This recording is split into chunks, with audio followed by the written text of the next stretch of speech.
नमस्कार, मैं हूं आयुषी। आप देख रहे हैं हिंदी न्यूज नाउ। आइए नजर डालते हैं आज की कुछ खास खबर की ओर। बृजभूषण बोले, चुनाव में भाजपा और सपा के बीच लड़ाई। यूपी की 9 सीटों पर होने वाले उपचुनाव को लेकर सियासी हलचल तेज हो गई है। भाजपा के पूर्व सांसद बृजभूषण शरण ने कहा, यूपी में भाजपा और सपा के बीच ही लड़ाई है, तीसरी कोई पार्टी नहीं है। उन्होंने कहा, सपा का वोट अपनी जगह फिक्स किया। इधर भाजपा सरकार, सीएम, डिप्टी सीएम और संगठन लगातार चुनाव के लिए प्रयास कर रहे हैं। अच्छा रिजल्ट आएगा। शुक्रवार यानी कल उपचुनाव में नामांकन का आखिरी दिन है। अब तक भाजपा ने एक भी सीट पर प्रत्याशी घोषित नहीं किया है। मंत्री धर्मवीर प्रजापति से जब लिस्ट में देरी की वजह पूछी गई तो उन्होंने कहा कि जल्द जारी होगी। सपा ने भी अब तक 6 सीटों पर प्रत्याशी घोषित किए हैं। सपा कांग्रेस के बीच सीट शेयरिंग का पेच फंसा था। हालांकि बुधवार रात को अखिलेश ने ऐलान किया था कि सभी 9 सीटों पर सपा चुनाव लड़ेगी। अखिलेश आज 3 सीटों के लिए प्रत्याशियों का ऐलान करेंगे। इधर बुधवार शाम को पंचायती राज्य मंत्री ओम प्रकाश राजभर फारूखाबाद पहुंचे, जहां उन्होंने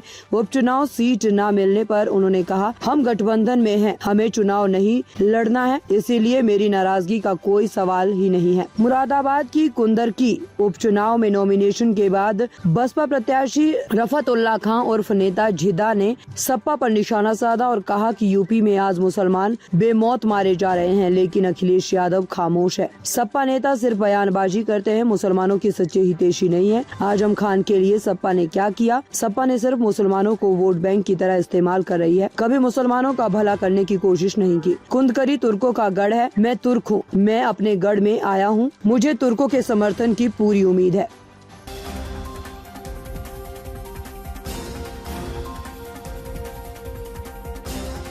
साइक्लोन दाना आज रात ओडिशा तट से टकराएगा। तेज हवा, बारिश जारी। बंगाल की खाड़ी से उठा चक्रवाती तूफान दाना 24 अक्टूबर की देर रात करीब 2 बजे ओडिशा के तट से टकराएगा। दाना 18 किलोमीटर प्रति घंटे की रफ्तार से ओडिशा तट की तरफ बढ़ रहा है। ये भीतरकनिका नेशनल पार्क और धमरा पोर्ट के पास लैंड करेगा। तूफान का सबसे ज्यादा असर ओडिशा और पश्चिम बंगाल पर होगा। भुवनेश्वर मौसम केंद्र के मुताबिक लैंडफॉल प्रोसेस 5 घंटे चलेगी। तूफान 120 किलोमीटर प्रति घंटे की रफ्तार से ओडिशा के उत्तरी हिस्से में गुजरेगा, जहां 20 सेंटीमीटर बारिश हो सकती है। भद्रक, केंद्रपाड़ा सहित कुछ स्थानों पर 30 सेंटीमीटर यानी 12 इंच 1 फुट से ज्यादा बारिश हो सकती है। ओडिशा के 14 जिलों में 10 लाख लोगों को शिफ्ट किया गया है। भुवनेश्वर और कोलकाता एयरपोर्ट पर गुरुवार शाम 5 बजे से 25 अक्टूबर सुबह 9 बजे तक 16 घंटे फ्लाइट कैंसिल रहेगी। इधर साउथ ईस्ट रेलवे ने 150, ईस्ट कोस्ट रेलवे ने 198, ईस्टर्न रेलवे ने 190 और साउथ ईस्ट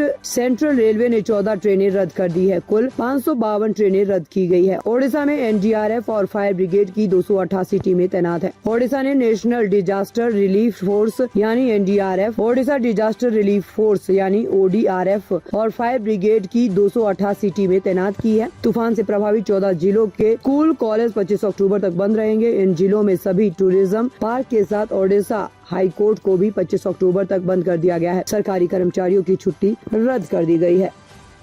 ताज़ा खबरों से जुड़े रहने के लिए हमारे चैनल को सब्सक्राइब करें और बेल आइकन को दबाना ना भूलें, ताकि हर खबर की नोटिफिकेशन आपको मिलती रहे।